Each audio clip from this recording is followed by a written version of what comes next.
So I have a crazy question for you today. Do you ever sit down and ask yourself why you do what you do?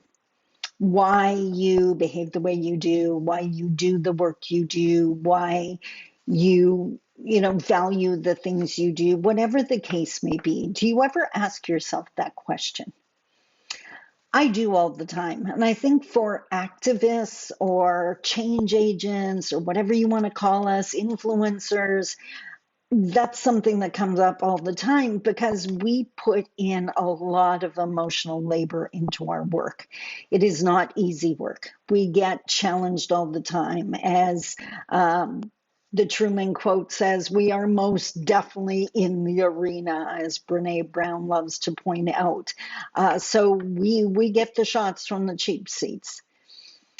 And I've had a pretty good idea of why I do my work over the years, and it's changed every now and then.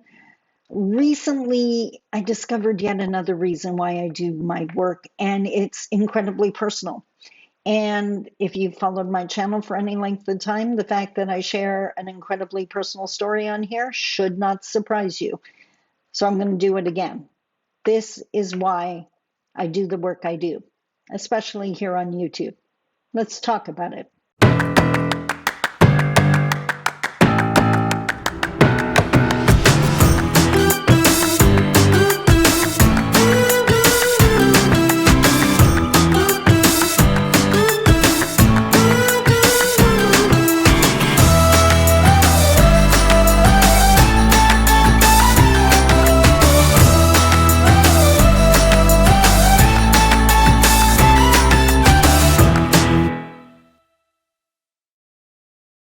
Bonjour. Mishko Paganan Queen Edition Cosmon Nodem. Hi, everybody. My name is Sandy Boucher. I'm Red Thunderbolt Woman of the Loon Clan, a proud member of Seine River First Nation in Treaty 3 territory in Northern Ontario. And as I said in the opening, I really wanted to talk about the why behind my work. So if you're a Simon Sinek fan, his book is, it starts with why. Why do you want to do this? Why do you want to have this meeting? What is your intent? My friend Chief Tony Alexis of the Nakota Sioux Nation out in Alberta, what is your intent? That you need to know that before the phone call, before the text message, before the meeting, before the event, before the relationship, before the date, before the conversation. So, as I mentioned in the opening, this comes up a lot if you're in the arena and fighting the good fight to try to invoke change. Every now and then you can't help but think, why am I doing this? And I do have my handy dandy index card because, as I mentioned, this is like incredibly personal, which means, of course, it has to do with my mom. My mom, who was quote unquote stereotypical Indigenous, had the dark hair, the dark skin and the long black hair, and everyone knew on sight that she was Indigenous. And what I realized recently, and anyone, if you're watching this for the first time, if this is my first video you're watching, you should probably watch the YouTube channel video, the main video, because this is most definitely Indigenous centered space. And here we look at things through Indigenous eyes so that Indigenous can be proud of how they feel about things and non-Indigenous can learn, not to challenge, not to question, not to compare, but just to listen and learn. And I work really hard to create safe spaces for Indigenous people in real life, in my seminars, in my keynote speeches, and online. On my YouTube channel, on my Facebook page, on my LinkedIn profile, on my Instagram, whatever the case may be. Attacks is not going to happen. Attacks are not going to happen. No matter who you're attacking, just because you're not attacking Indigenous doesn't mean that would make me a really lousy anti-racism advocate if I was okay with racism against another group. That makes zero sense. But recently, when the question came up for me, why do I do this? And I just smiled from the heart when the answer came to me. The answer I create the spaces that I wish my mom had found. I create the spaces that I wish my mom had found. I create the spaces. Not going to cry in another video. um, I create the spaces that I wish she could have lived in, that she could have enjoyed, because she so deserved those spaces. My mom was such a beautiful, caring, compassionate, loving woman that knowing her, you would never think that her story is the story that it is.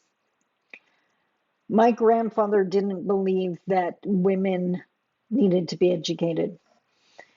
So he sent my uncle to school and he kept my mom and her sisters at home until the truant officer showed up at the door and informed my grandpa that if you don't send those girls to school, they're going to be taken. My mom got sent to school at 14, which might be challenging enough, except my mom got sent to kindergarten. And she rarely talked about it. And when she did, there was only two things she would mention: that she was taller than her teacher and that she didn't fit in the desks. The fact that any education system would do that to any child is absolutely ridiculous. And I'm certain they would blame my grandfather for that. I wish my mom had a better space to get educated in. And eventually she did. She chose to self-educate. She belonged to 4 different book clubs, and she had her book and her dictionary next to her chair, and she read every single night. And the living room of the home I grew up in had floor-to-ceiling bookcases on 2 walls filled with the books she read. So she found a safe space to be educated. I hope a lot more Indigenous youth take that initiative. I create the safe spaces I wish my mom had found. Because as a young woman, my mom endured an assault, SA, in the middle of a house party, as her partner, her boyfriend at the time, announced that he could do whatever he wanted to her because she was Indigenous. That was my mom's reality. That was the spaces she existed in. My mom married, had a child. Her partner was lost to his alcohol addiction, so she ended up leaving with her son, my eldest brother. And she'd often tell stories of how they were living in Winnipeg in their tiny apartment and they couldn't afford heat. So she would take my brother and go to the matinees at the movie theaters because the movies had heat. And she would get lost in the stories of the movies and escape from her reality. And he just loved sitting there and watching this really big TV. And what I love is, even though that was such a hard time for her, her face would light up as she described my brother and his reaction and how much she loved watching those movies. My mom raised me to be strong because in her words, she knew there would be times I would have to be. My mom gave me everything I needed to go on without her because, as she would often say, there was going to be a time that I would have to. And she was right.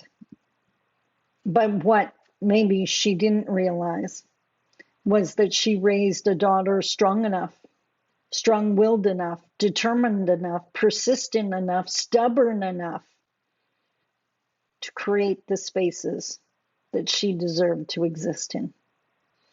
So if you wonder why I delete comments, and if you wonder why, people get offended when I do that, and why I don't pay a lot of attention to that, that's why. Because I'm busy building the spaces that my mom deserved to exist in, that every Indigenous person deserves to exist in. And right now, they're still far too rare. But I love that we have this space, and I love that you're here with me, respecting this space so that we can learn and share together. So, again, keep your comments. Don't go off on a tangent. Don't compare. Don't, just listen, learn, and observe. Say you appreciated it. Say you needed to hear it.